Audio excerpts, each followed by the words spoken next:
Witam widzów w filmie, w którym chcę zaprezentować kamerę taką sportową. Jest to również kamera firmy SV Bony. Tym razem jest to SV Bony, SV Go 3 Action Camera. Jak widać, jest dosyć podobna do kamery DJI. Obiektyw okrągły, tutaj też jest jeden ekran, drugi duży z tej strony. No i podobnie jak te droższe kamery, tutaj korpus jest metalowy. Tutaj ona jest dosyć ciężka. No, według specyfikacji około 180 gram, ale no jest. To nie jest taki bardzo plastikowy wyrób jak inne kamery z tych tańszych, bo ona no, nie jest droga. Tu przed wyjazdem patrzyłem, chyba $150 była cena, czyli jest z tych tanich, niemniej ma dosyć dobre parametry. Korzystając z tego, że jestem tutaj nad jeziorem, o, jak widać,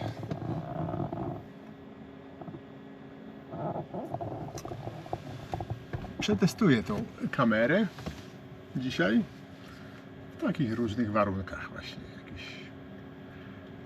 Przejadę tutaj tą drogą gruntową, rowerem, zobaczę jak będzie się nagrywać film przy wstrząsach, bo tu producent zapewnia, że jest 6-osiowa stabilizacja tego filmowania, więc powinno sobie tutaj dawać radę.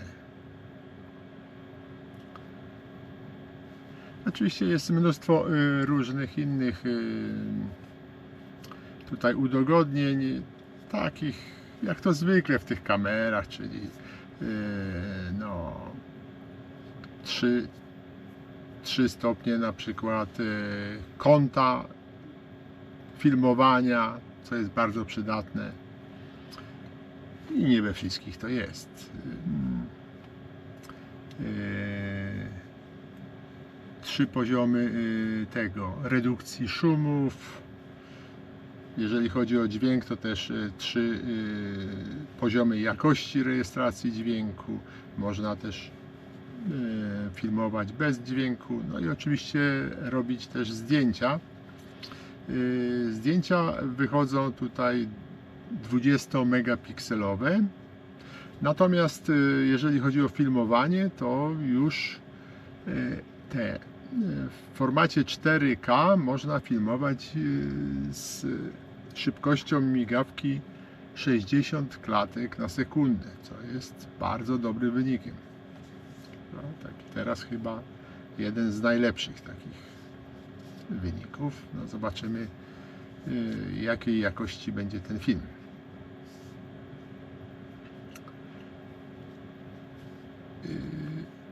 No, również tak jak inne kamery, te droższe, ta wytrzymuje zanurzenie do 12 metrów bez żadnych dodatkowych obudów. Z dodatkową obudową to tam do 30 metrów chyba, czy 40 nawet. Ale tak jak teraz jest 12 metrów, czyli no gdzieś jak wpadnie nam w błoto, można opłukać i używać. Tak samo w czasie deszczu, no bo tak tego do nurkowania, no takiego z fajką, z płetwami, maską i fajką, no to jeszcze może się nadawać. Zakładamy sobie na czoło i filmujemy podczas pływania. Ale do takiego bardziej profesjonalnego nurkowania to trzeba zakładać jednak tę obudowę. A propos obudowy, to tutaj właśnie Ta kamera jest wyposażona w taką obudowę, co nie jest standardem, tak?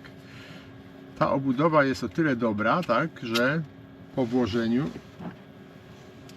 i tutaj zamocowaniu mamy uchwyty na światło, tak? W jakichś tych ciemniejszych warunkach możemy używać takiego reflektora do filmowania w słabych warunkach oświetleniowych. No to jest ważne, bo tak większość kamer takich obudów nie ma. Znaczy są, ale trzeba dokupić. Trzeba dokupić. Tutaj jest w wyposażeniu taka obudowa. I jeszcze jedno, co nie jest w standardzie w innych tego typu produktach, to jest właśnie taka ładowarka.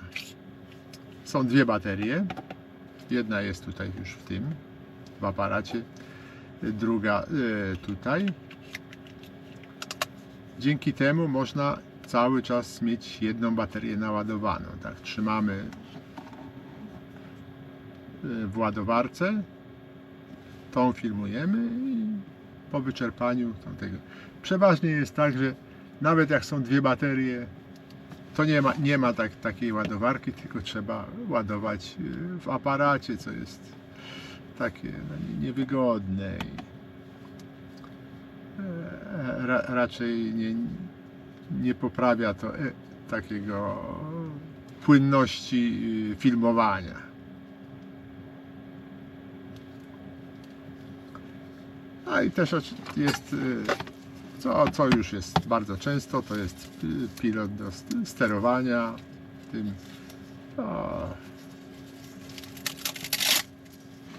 Dużo już firm wyposaża w pilot. Tak? No i jest jeszcze dużo takich drobnych elementów, których tu nie będę pokazywał, jakieś kabelki, przejścia do mocowania. To jest generalnie standard, więc szkoda czasu na pokazywanie takich drobiazgów.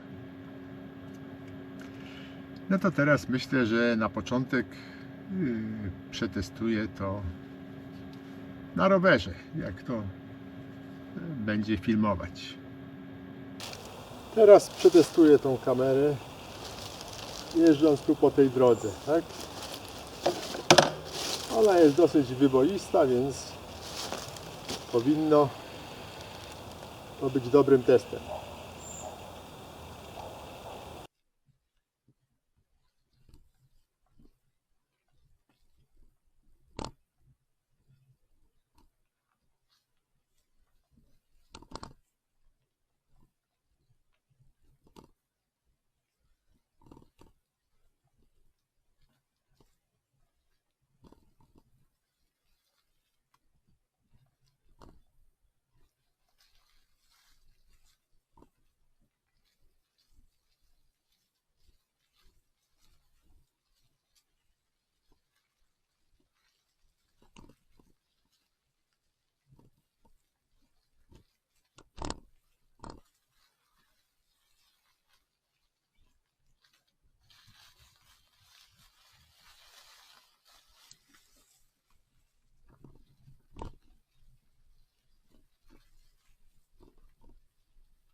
W tej kamerze niestety w pełnym słońcu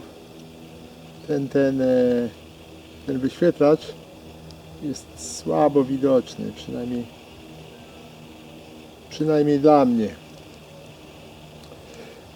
Ale pewnym, że tak powiem, zaletą tego uchwytu jest to, że tą kamerę bardzo szybko się wyciąga z tego uchwytu, tak. I dzięki temu można sobie tutaj ustawić parametry nagrywania, nie wpatrując się tak w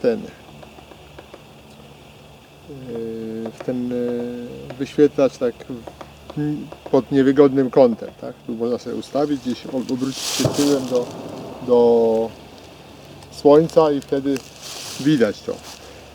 Natomiast tak jak słońce tu pada, to niewiele widać. No i dzięki temu można dosyć szybko baterię tutaj wymienić, tak? Bo cyk i wymienia się.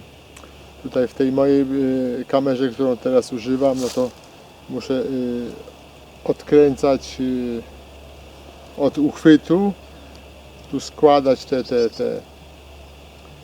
takie skrzydełka jakby, żeby ją wyciągnąć, później dopiero otworzyć i wymienić baterię. Tutaj jest to dosyć szybko się robi, tak?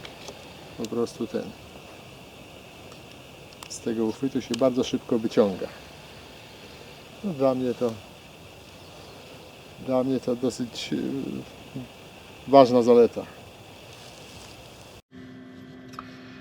No a teraz przeprowadzę test tutaj właśnie wewnątrz. Tu będzie mi chodziło przede wszystkim o to, jak rejestruje dźwięk. Obraz to pewnie wszystkie kamery w miarę dobrze rejestrują, ale z tym dźwiękiem bywa różnie. No teraz mam ustawioną kamerę tak jak zwykle. Tą ustawiam, tak? I jest to test nagrywania dźwięku. Bardzo ważne jest dla mnie, żeby kamera dobrze nagrywała dźwięk. Wideo jest w rozdzielczości 1080 punktów i 60 klatek na sekundę. Także takie same ustawienia stosuję w tej kamerze, nagrywając filmy, czy to tu wewnątrz, czy na zewnątrz. Więc powinno to wypaść podobnie jak na tej mojej kamerze, którą najczęściej używam. No jak widać tutaj te filmowanie tej kamerki wychodzi całkiem nieźle. Ciekawa rzecz tylko jest przy tych 120 klatkach na sekundę,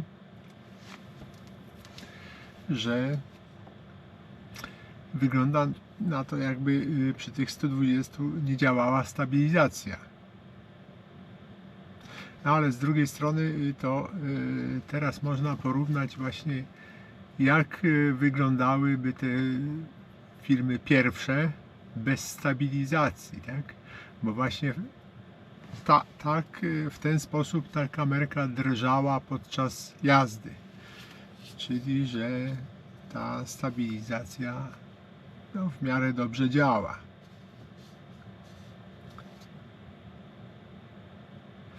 Także jest to dosyć dobra alternatywa dla tych droższych modeli, bardziej znanych firm, tak? Bo kosztuje mniej niż połowę takiej kamery sportowej takich uznanych firm.